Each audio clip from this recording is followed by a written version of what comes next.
Si Samson at ang babae sa Timna. Ikalabing-4 na kabanata. Isang araw, pumunta si Samson sa Timna, at may nakita siya roon na isang dalagang Filisteo. Nang umuwi siya, nagkwento siya sa mga magulang niya. Sinabi niya, "May nakita ako sa Timna na isang babaeng Filisteo. Kunin niyo siya dahil gusto ko siyang mapangasawa." Pero sumagot ang mga magulang niya, "Bakit gusto mo makapag-asawa ng mula sa mga Filisteyong hindi nakakakilala sa Diyos? Wala ka bang mapili sa mga kamag-anak o kababayan natin?" Sumagot si Samson sa kanyang ama, Basta, siya po ang gusto kong mapangasawa." Hindi pala alam ng mga magulang ni Samson na kalooban ng Panginoon ang pasya niya, sapagkat naghahanap ang Panginoon ng pagkakataon na makipaglaban sa mga Filisteo, dahil sakop ng mga Filisteo ang Israel ng mga panahong iyon.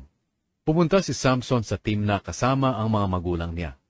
Nang papunta na si Samson sa mga ubasan sa Timna, bigla siyang sinalubong ng isang batang leon na umuungan.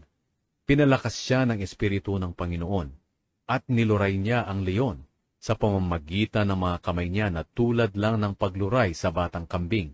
Pero hindi niya ito sinabi sa mga magulang niya. At pinuntahan ni Samson ang babae at nakipagkwentuhan. Nagustuhan talaga niya ang babae. Pagkalipas ng ilang araw, bumalik siya sa Timna para pakasalan ang babae. Doon siya dumaan sa kinaroroonan ng pinatay niyang leon para tingnan ang bangkay nito. At nakita niya ang maraming pulot at pukyutan sa bangkay ng leon. Isinandok niya ang kanyang kamay sa pulot at kinain ito habang naglalakad. Na makita niya ang kanyang magulang, binigyan niya sila ng pulot at kinain din nila ito. Pero hindi niya sinabi sa kanila na kinuha niya ito sa bangkay ng leon. Pumunta ang ama ni Samson sa bahay ng magiging manugang niya. At doon ay nagpapiging si Samson ayon sa kaugalian nila, na dapat gawin ng isang nobyo. Nang makita nila si Samson, binigyan siya ng 30 binatang lalaki para makasama niya.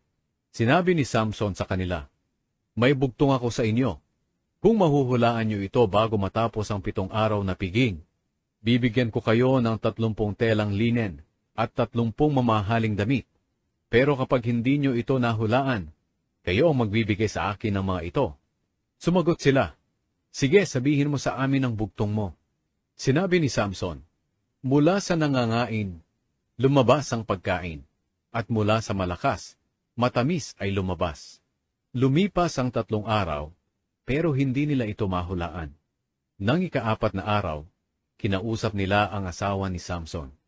"Hikayatin mo ang asawa mo, na ipagtapat niya sa iyo ang sagot sa bugtong, para malaman namin. Kung hindi, susunugin ka namin, pati ang sambahayan ng iyong ama. Inimbita niyo ba kami sa piging na ito para kunin ang mga pag-aari namin?" Kaya pumunta ang babae kay Samson na mangiyak-ngiyak. Sinabi niya, "Hindi mo pala ako mahal. Nagpahula ka ng bugtong sa mga kababayan ko, pero hindi mo sinabi sa akin ang sagot." Sumagot si Samson, "Hindi ko nga sinabi sa mga magulang ko. Sa iyo pa kaya?" Mula noon patuloy na umiyak ang babae hanggang sa 7 araw.